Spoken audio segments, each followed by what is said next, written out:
अस्सलाम वालेकुम नाजरीन, वेलकम करते हैं आपको अपने चैनल में। नाजरीन, आज हम बात करेंगे वज़ू के मुतल्लिक कि वज़ू में फ़राइज़ कितने होते हैं, मुस्तहबात कितने होते हैं और साथ साथ में उसमें सुन्नतें और उसकी मकरूहात। इसके ऊपर इंशाअल्लाह हम डिटेल के साथ बात करेंगे। तो चलिए शुरू करते हैं आज का टॉपिक। वज़ू, जिसको हम इंग्लिश में एब्ल्यूशन कहते हैं। वज़ू का मतलब होता है रोशन चेहरे वाला, लेकिन इस्लाम की रूह से, शरीयत की रूह से कुछ खास अंदाम को, वज़ू को जो है, धोने को जो है वज़ू कहते हैं। अभी वो ख़ास जो अंदाम आप कहो या वज़ू कहो, जो आज़ा है, वो कौन कौन से आज़ा है? तो वज़ू में कुछ चीज़ें फ़र्ज़ के साथ ताल्लुक़ रखती है, कुछ सुन्नत के साथ, कुछ मुस्तहबात के साथ और कुछ मकरूहात के साथ। तो हम पहले फ़राइज़ की बात करेंगे, फिर सुन्नत की और फिर मुस्तहबात की और आखिर में मकरूहात की, जो नापसंदीदा काम ही, उसके बारे में भी थोड़ा ज़िक्र करेंगे। तो अगर हम फ़राइज़ की बात कर ले तो वज़ू में 4 फ़राइज़ होते हैं।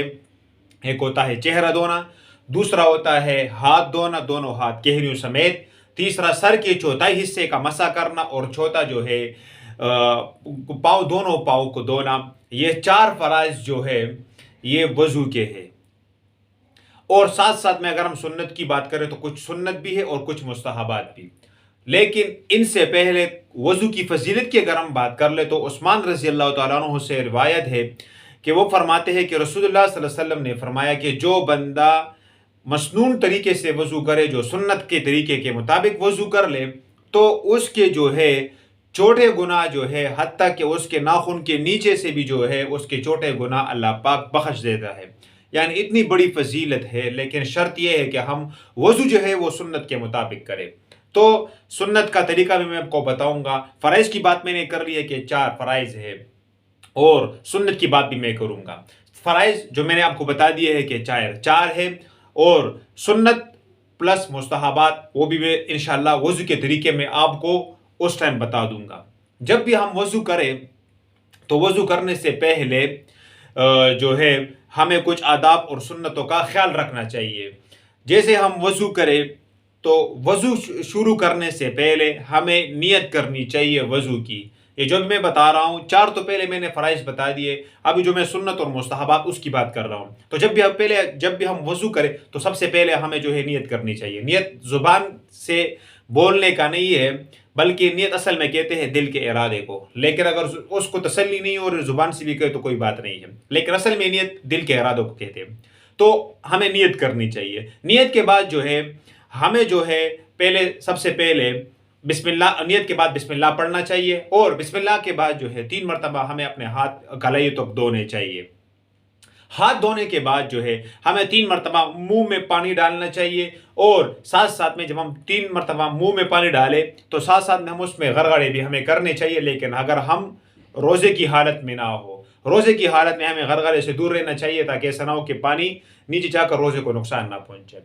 मुंह में पानी डालने के बाद हमें मिसवाक करना चाहिए, अगर मिसवाक मौजूद हो, और अगर मिसवाक मौजूद ना हो तो कपड़े से या अपने हाथों से ही दांतों को मलें।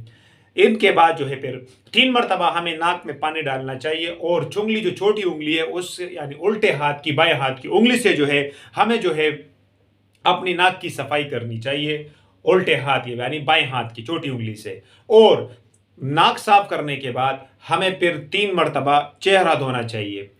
चेहरे धोने का जो एरिया है वो सर के जिधर से बाल स्टार्ट होते हैं इधर से लेकर डोरी तक, यानी नीचे तक, और एक कान की लू से दूसरे कान तक, यानी जो चेहरा, जिसको हम चेहरा कहते हैं, उसको 3 मरतबा धोना चाहिए। 1 मरतबा फर्ज होता है और 3 मरतबा ऐसे धोना ताकि वो पूरा चेहरा जो है वो गीला हो जाए और उसको पानी पहुंच जाए। तो हमें फिर 3 मरतबा जो चेहरा धोना चाहिए और साथ साथ में हमें दाढ़ी का ख्याल करना चाहिए, ताकि दाढ़ी की जो जड़ें हैं उस तक पानी पहुंच जाए। चेहरे धोने के बाद जो है हमें फिर हाथों की तरफ जाना है, तो हमें 3 बार जो है 3 बार हमें हाथ धोने पड़ेंगे। हम 3 बार उसको 1 मरतबा धोना, ऐसे धोना कि पानी पूरे हाथ तक पहुंच जाए, और 3 मरतबा जो है फिर सुन्नत है। तो हमें 3 बार जो है कहनियों तक जो है हमें अपने हाथ धोने चाहिए। और ہاتھ دھونے کے بعد پھر ہم اگلا جو سٹیپ ہوتا ہے وہ سر کا مسح ہوتا ہے، تو پورے سر کا جو ہے ہمیں مسح کرنا چاہیے، اور مسح جو ہے چوتھائی سر کا جو ہے فرض ہے، اور پورے سر کا جو مسح کرنا ہے یہ سنت اور مستحبات میں آتا ہے، تو پورے سر کا پھر ہمیں مسح کرنا چاہیے، اور مسح کرنے کے بعد پھر ہم پاؤں پہ جائیں گے، تو پاؤں کو جو ہے 3 مرتبہ دھونا، لیکن ایسے دھونا کہ اس کو پانی جو ہے اس کو گھٹوں تک پہنچ جائے، اور 3 مرتبہ ہمیں دھونا چاہیے، 1 مرتبہ ایسے دھونا کہ سارا پاؤں گیلا ہو جائے، یہ فرض ہوتا ہے، تو ہمیں جو ہے ان باتوں کا جو ہے خیال رکھنا چاہیے۔ ساتھ ساتھ میں اگر ہم کچھ اور پوائنٹس کا ذکر کریں تو جو بھی ہم کام کریں تو وہ دائیں ہاتھ سے شروع کریں، دائیں طرف سے اگر ہم نے دھونا ہے تو دائیں ہاتھ پہلے دھوئیں، اگر پاؤں کی بات کر لیں تو ہمیں دائیں پاؤں سے شروع کرنا چاہیے۔ دوسرا، ہم جب بھی وضو کے لیے بیٹھے تو اونچی جگہ پہ بیٹھے تاکہ ہمیں جو ہے اس استعمال شدہ پانی کے چینٹے ہمارے کپڑوں پہ اور ہمارے بدن پہ نہ پڑے۔ دوسرا، جب بھی ہم وضو کر لیں تو اس سے وضو کرنے سے پہلے اس کے لیے تیاری کریں، یعنی نماز سے پہلے اس کے لیے کوشش کریں کہ تیاری کریں۔ اگر ہم بات کر لیں تو جب بھی ہم وضو کر لیں تو وضو کے جو وضو کرنا ہوتا ہے اس کے لیے جو سامان چاہیے یا وضو ہوتا ہے وہ خود ہی ہم وہ خود کریں، کسی سے اس میں ہیلپ نہ لیں، اگر کوئی مجبوری نہ ہو۔ اگر کوئی مجبوری ہو تو کوئی بات نہیں، آپ پھر کسی دوسرے سے ہیلپ لے سکتے ہو اس سے۔ دوسرا، جب بھی ہم وضو کریں تو وضو ایسے انداز میں کرنا چاہیے کہ ایک اعضاء جو ہے وضو اس کے سوکھنے سے پہلے ہمیں دوسرا اعضاء جو ہے وہ دھونا چاہیے۔ ایسا نہ ہو کہ ہم وضو سٹارٹ کریں، شروع کریں اور جو ہے آرام سے لگے رہے، نہیں۔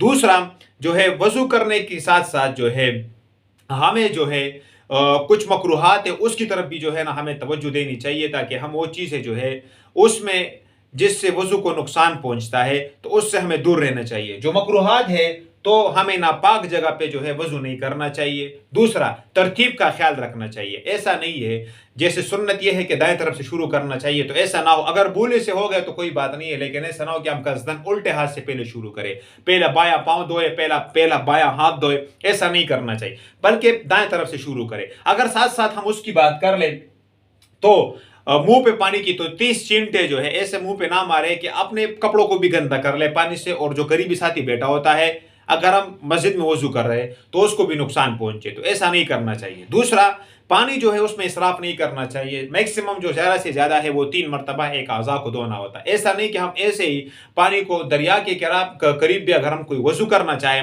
تو 3 مرتبہ سے اس سے زیادہ اس کو اجازت نہیں ہے۔ ایسا نہیں کہ وہ کہے کہ پانی بس بہت زیادہ ہے تو کوئی بات نہیں ہے کہ ہم 3 مرتبہ سے زیادہ دھوئے، بلکہ زیادہ سے زیادہ 3 مرتبہ، اور کم سے کم جیسے میں نے بتا دیا 1 مرتبہ۔ ساتھ ساتھ میں ایسا نہ ہو کہ ہم وضو میں جو ہے دنیاوی باتیں شروع کریں، ہم وضو بھی کر رہے اور دنیا کی باتیں بھی کر رہے، تو ایسے ان چیزوں سے یہ جو مکروہات ہے اس سے وضو کو نقصان پہنچتا ہے، اور وضو کا جو ثواب ہوتا ہے وہ نہیں ملتا۔ یہ تو رہی کچھ وضو کی فرائض، مستحبات اور سنت، اور ساتھ ساتھ میں مکروہات۔ لیکن اگر کوئی اس ترتیب پہ وضو نہ کر لے، یعنی مستحبات اور سنت کا خیال نہ رکھے، تو آیا اس کا وضو ہو گیا؟ بالکل ہو گیا۔ اگر وہ 4 چیزوں کا خیال رکھے جو فرائض ہے، چہرے کو دھونا 1 مرتبہ، دونوں ہاتھوں کو 1 مرتبہ دھوئے، سر کے جو چوتھائی حصہ ہے اس کا مسح کر لے، اور دونوں پاؤں دھو لے 1 مرتبہ، تو اس کے کرنے سے ہی اس کا وضو ہو گیا، اور اسی وضو پہ پھر وہ نماز بھی پڑھ سکتا ہے۔ لیکن یہ جو اور چیزیں ہیں سنت اور مستحبات، اس سے جو ہے وضو کو تقویت ملتی ہے اور ثواب زیادہ ملتا ہے، اور ساتھ ساتھ میں جو محمد رسول اللہ صلی اللہ علیہ وسلم نے اس کی جو فضیلت بتائی ہے اس سے اس کو جو ہے بہت فائدہ ہوگا۔ تو اگر کوئی سنت پہ عمل نہ کر لے اور ساتھ ساتھ میں مستحبات پہ عمل نہ کر لے تو اس سے اس کی جو فرائض ہے اس کے اوپر تو اثر نہیں پڑتا، لیکن جو ثواب ہوتا ہے وہ کم ہوتا ہے۔ تو ہم نے جو ہے فرائض، دوسرا یہ ہے کہ فرائض جس کی ہم نے بات کی، اگر کوئی فرائض کے اوپر یہ جو 4 چیزیں ہیں اس میں اگر کوئی کمی کرے گا تو اس سے پھر نماز پڑھے گا تو وہ نماز نہیں ہوگی۔ بلکہ اگر کوئی بندہ بھول گیا ایک چیز فرائض میں سے، تو ایسا نہیں کہ وہ اور پھر اس کو یاد آ گیا تو جو چیز بھولا ہے صرف اس کی وہ اس کو دوبارہ کرے گا۔ وضو میں اگر اس سے ایک پاؤں رہ گیا تو ایسا نہیں کہ پھر وہ دوبارہ وضو کرے گا، بلکہ جو چیز رہ گئی ہے اسی کی جو رہ گیا اسی کو دھو کر جو ہے کوئی دوبارہ نئے سے وضو کرنے کی ضرورت نہیں ہے۔ تو فرائض پہ اگر کسی میں فرائض میں کوئی چیز چھوٹ گئی تو وضو نہیں ہوگا، اور جب وضو نہیں ہوگا تو نماز نہیں ہوگا۔ لیکن اگر سنت چھوڑ دیا اور مستحبات چھوڑ دیا، मिसाल के तौर पर मकरूहात पे चला गया, तो इससे वज़ू की मतलब होने में तो कोई मसला नहीं है, लेकिन उसकी जो सवाब की बात है उसमें मसला होगा। लो, साथ साथ में ये भी आप जान लें कि फ़राइज़ जो होता है, फ़र्ज़, अगर हम उसकी भी थोड़ी सी डिफिनेशन कर ले, तो फ़र्ज़ जो है वो ज़रूरी काम होता है कि उसका करना जो है शरीयत ने ताकीद किया होता है, वो करना ज़रूरी होता है, और अगर नहीं करोगे तो गुनाहगार होगा, और अगर फ़र्ज़ से कोई इनकार करेगा तो उससे वो इस्लाम से खारिज हो जाता है। सुन्नत जिसको नबी करीम सल्लल्लाहु अलैहि वसल्लम और सहाबाए कराम ने किया हो, और मुस्तहब वो अमल है जिसको मोहम्मद रसूलुल्लाह या सहाबाए कराम ने कभी किया हो और कभी जो है नहीं किया हो बल्कि छोड़ा हो। साथ साथ में अगर हम मकरूह की बात कर ले, तो मकरूह जो होता है वो नापसंदीदा काम, वो काम जो अल्लाह और उसके रसूल को नापसंद होता है। तो हमें जो जब भी वज़ू करना चाहिए तो कामिल वज़ू करना चाहिए, उसके फ़राइज़ का, उसके मुस्तहबात का और उसके सुन्नत का भरपूर जो है ख्याल रखना चाहिए, और जितने भी हो सके हमें मकरूहात से जो है जिससे वज़ू को नुकसान पहुँचता है, उसके सवाब को नुकसान पहुँचता है, उससे हमें दूर रहना चाहिए। साथ साथ में वज़ू होने के बाद जो है हमें आसमान की तरफ मुंह करके एक दुआ पढ़नी चाहिए, अशहदु अल्ला इलाहा इल्लल्लाहु वहदहु ला शरीका लहू व अशहदु अन्ना मुहम्मदन अब्दुहु व रसूलुहु। ये दुआ, और अल्लाहुम्मा जअलनी मिनत तव्वाबीन व जअलनी मिनल मुतत्वहिरीन, ये दुआ हमें पढ़नी चाहिए वज़ू ख़त्म होने के बाद। लेकिन इसमें कुछ लोग ये गलती करते हैं कि जब भी वो वज़ू कर लेते हैं तो अपनी शहादत की उंगली ऊपर उठाते हैं, तो शरीयत में इसकी कोई गुंजाइश नहीं है और ये साबित नहीं है। जितना साबित है मुसलमानों को उतना ही करना चाहिए। तो ये थी हमारी आज की वीडियो वज़ू के मुतल्लिक़ के। वज़ू में 4 फ़राइज़ होते हैं। चेहरे को धोना 1 मरतबा, दोनों हाथों को कहनियों समेत धोना 1 मरतबा ताकि वो पूरा गीला हो जाए, सर के चौथाई हिस्से का मसा करना, और दोनों पाँव जो है गिटियों समेत धोना 1 मरतबा। ये जो है फ़राइज़ है, ये अगर पूरे कर लिए तो इंसान जो है नमाज भी पढ़ सकता है और कुरान शरीफ की तिलावत या जो और नेक अमाल है वो भी कर सकता है। जो और कुछ चीज़ें हमने ज़िक्र की, मिसवाक करना और नाक में पानी डालना, जो सुन्नत के साथ और मुस्तहबात के साथ ताल्लुक़ रखती है, तो इनसे वज़ू को तक़वियत मिलती है। तो हमें भरपूर कोशिश करनी चाहिए कि हम इन चीज़ों के ऊपर अमल करें, और खुद भी अमल करें और दूसरों को भी जो है मतलब बताएं कि वज़ू ऐसा करना चाहिए। उम्मीद है वीडियो आपको अच्छी लगी होगी। लाइक, शेयर और सब्सक्राइब ज़रूर करें। नेक्स्ट वीडियो में आपसे फिर मुलाकात होगी, तब तक के लिए अल्लाह ने निगहबान।